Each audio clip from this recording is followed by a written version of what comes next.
হোমসির কাজ কারবারে আমি উৎসাহী, কেবল তাই নয়, ওকে নিয়ে লেখা আমার কাহিনীর সংখ্যাও নেহাত কম নয়। তথাপি হোমসির বক্তব্য সব দেখে শুনেও আমার কাহিনী বাস্তবসম্মত হয়ে ওঠেনি। সবই কল্পনার মিশেলেই অতিরঞ্জন দুষ্ট। বাস্তব ঘটনার নাকি কল্পনার চাইতেও চমকপ্রদ। মতামত জানিয়ে যে খালাস তা নয়, মাঝে মাঝেই এমন সব ঘটনার মধ্যে ফেলে দেয় কেবল নিজের বক্তব্য প্রমাণ করার জন্য। গত বছর শরৎকালও এরকম একটি ঘটনার মুখোমুখি দাঁড় করিয়েছিল আমাকে। আমি যখন দেখা করতে গেছি সেই সময় মিস্টার জাবিজ উইলসন নামে এক ভদ্রলোক হোমসের সঙ্গে সাক্ষাৎ করতে এসেছে।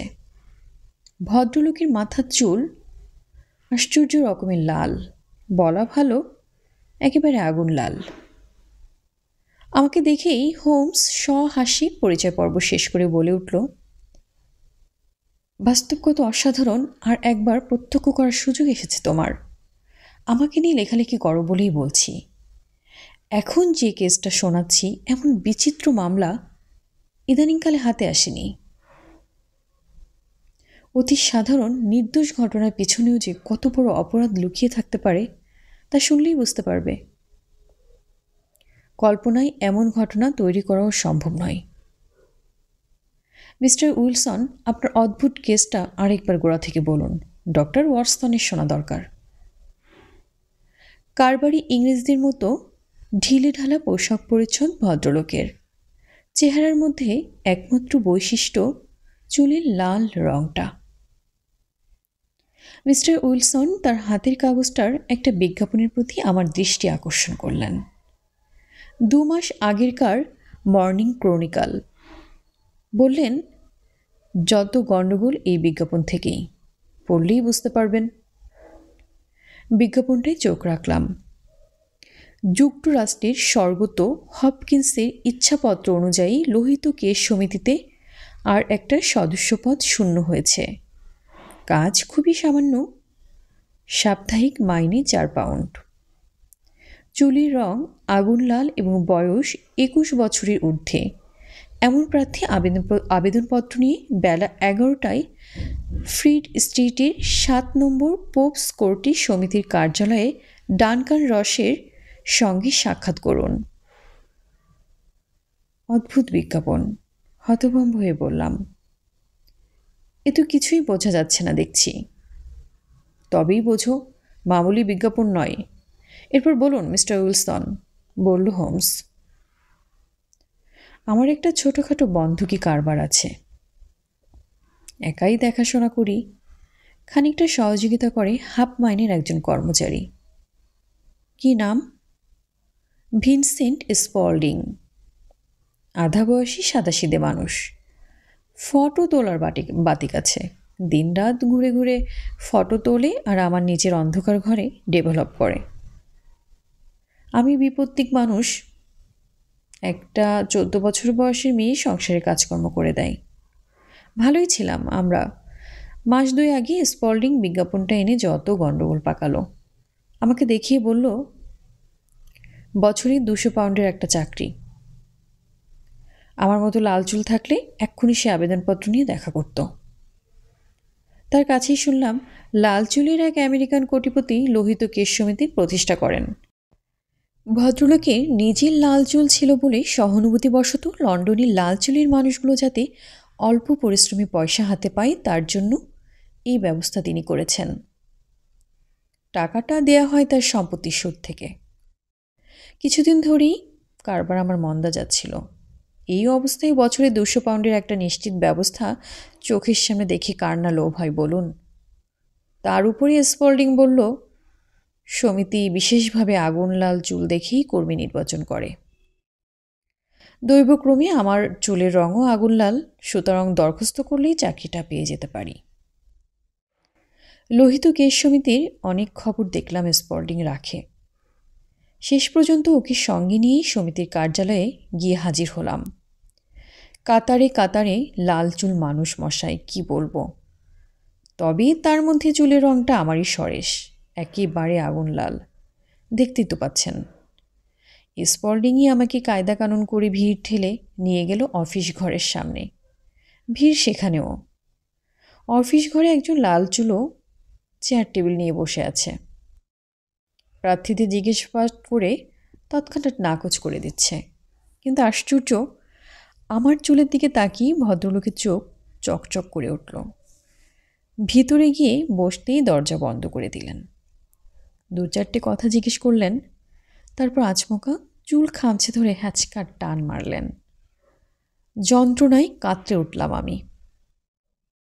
ভদ্রলোক ক্ষমা চেয়ে বললেন, কিছু মনে করবেন না, নকল চুল কিনা দেখলাম, রং করা চুল নিয়ে অনেকে আসছে তো। আমি মনোনীত হলাম। ভদ্রলোকের নাম ডানকান রস, ওখানকার ম্যানেজার।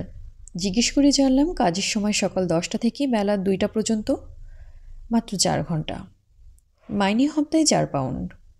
সকালের দিকে আমার বিশেষ কোনো কাজ থাকে না, স্পল্ডিংই সে সময় সামলাতে পারবে। আমার বাড়তি রোজগারে কোনো অসুবিধাই দেখলাম না।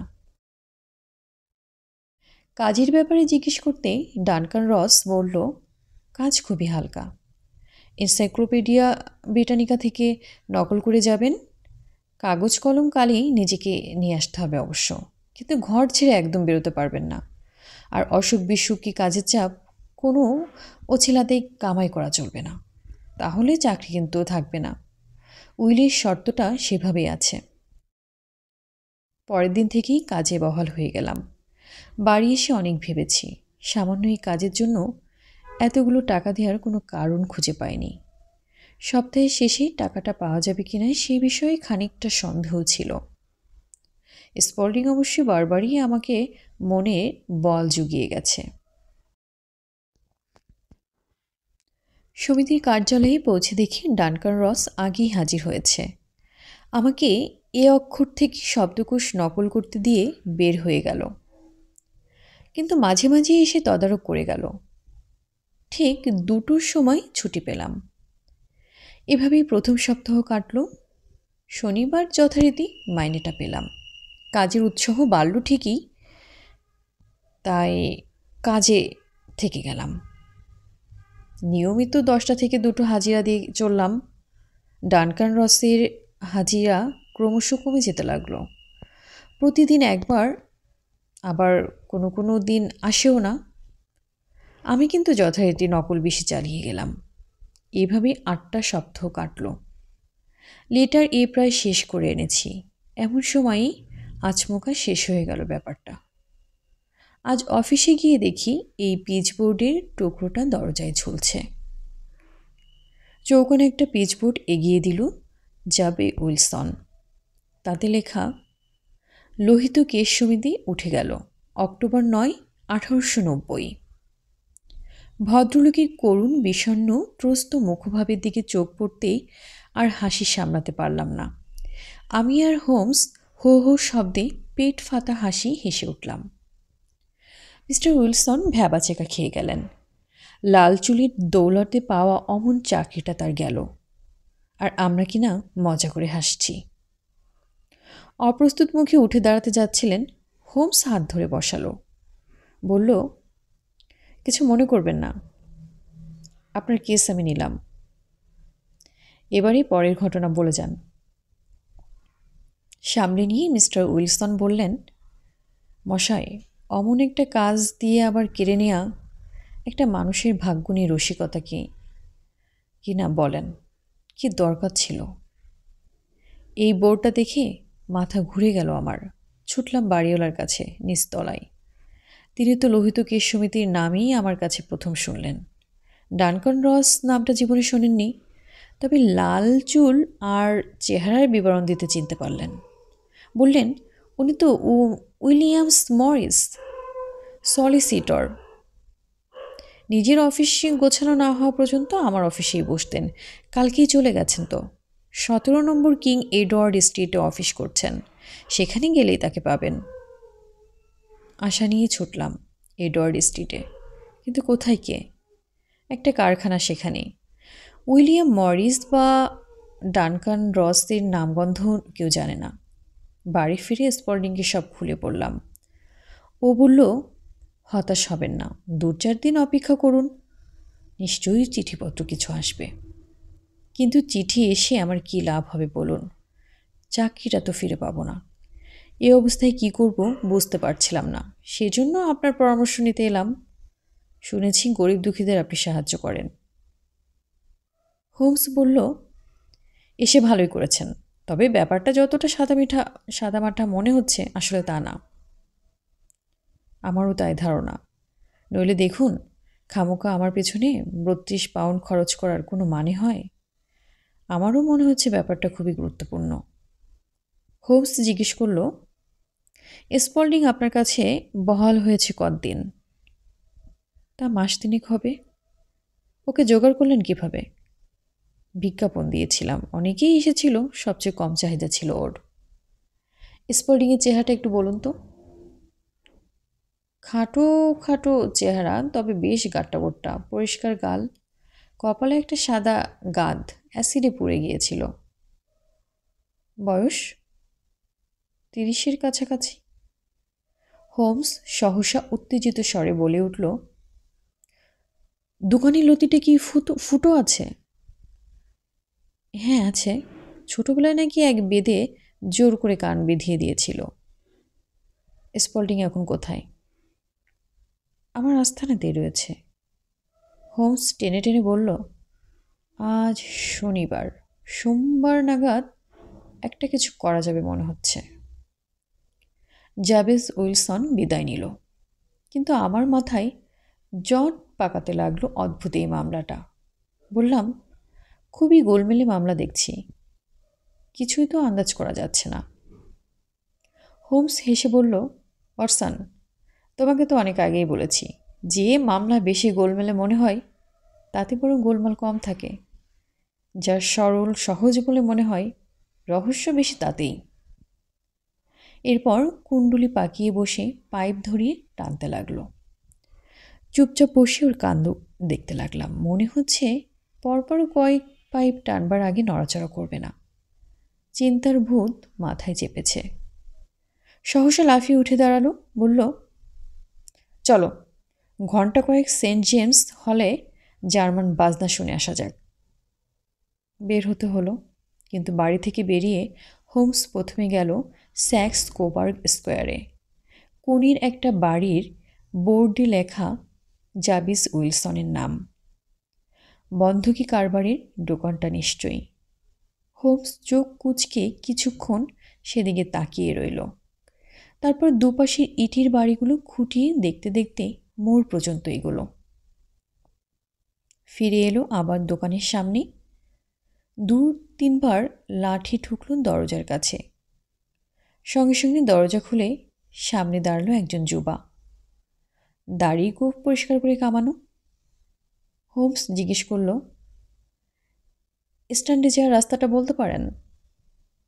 ঝুঁটিটি পথের হদিস বলে দিয়ে দুম করে মুখের উপর দরজা বন্ধ করে দিল লোকটা। হোমস বলল, কীরকম চটপটে দেখলে তো? তা আমি যা দেখবার ওর মধ্যে দেখে নিয়েছি। চেহারাটা দেখলে তো? না, ট্রাউজার্সের হাঁটুটা দেখলাম। মেঝেতেও দেখলাম লাঠি ঠুকে কি পরীক্ষা করলাম। রাস্তার একটা দিক আছে, ওই দিকটা। চলো পিছনের দিকটা দেখে আসি।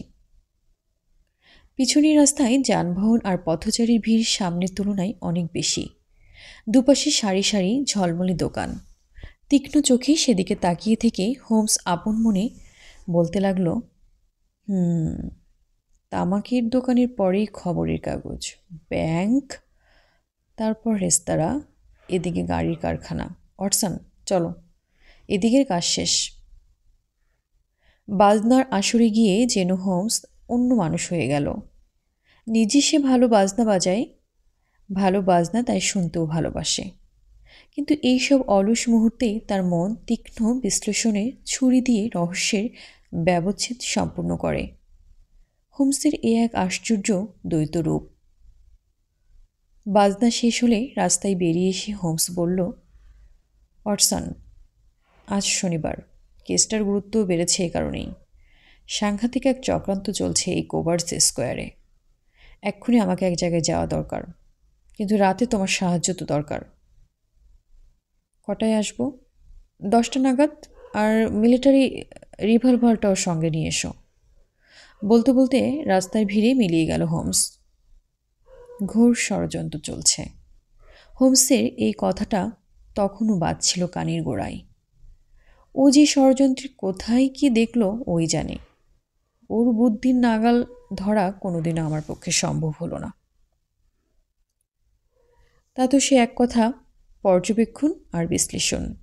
এই কেসের লোহিত কেস সমিতির কাণ্ডকারখানা সম্পর্কেও যা জেনেছে আমিও তাই জেনেছি।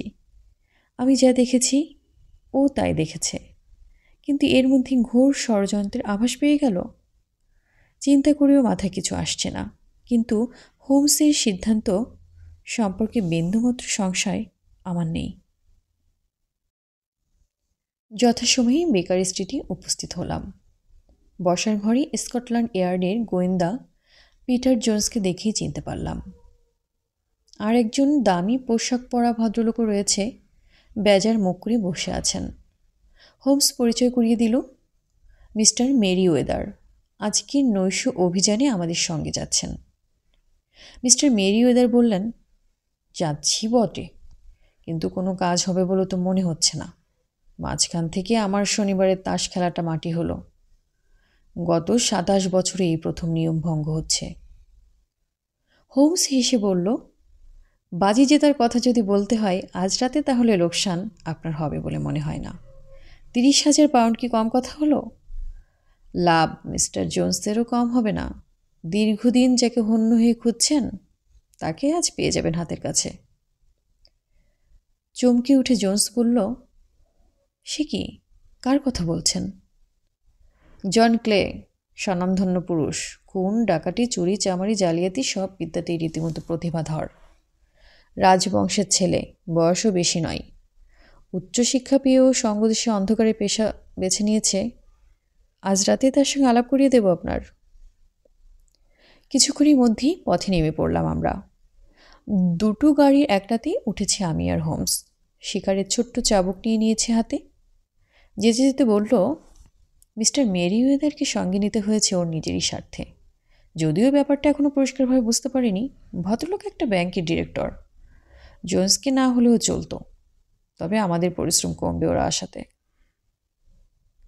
দিনের আলোতে যে দোকানগুলো দেখে গিয়েছিল হোমস, সেখানেই গাড়ি থেকে নামলাম আমরা। মিস্টার মেরিওয়েদার পথ প্রদর্শক হলেন। একটা সরু গলির ভিতরে ঢুকে দরজা খুলে ভিতরে ঢোকালেন। করিডর পেরিয়ে সেখান থেকে লোহার ফটক খুলে ঘোরানো পাথরের সিঁড়ি বেয়ে নামলাম মাটির তলায় লোহার গেট লাগানো পাতাল ঘরে। ঘর ভর্তি বড় বড় কাঠের বাক্স।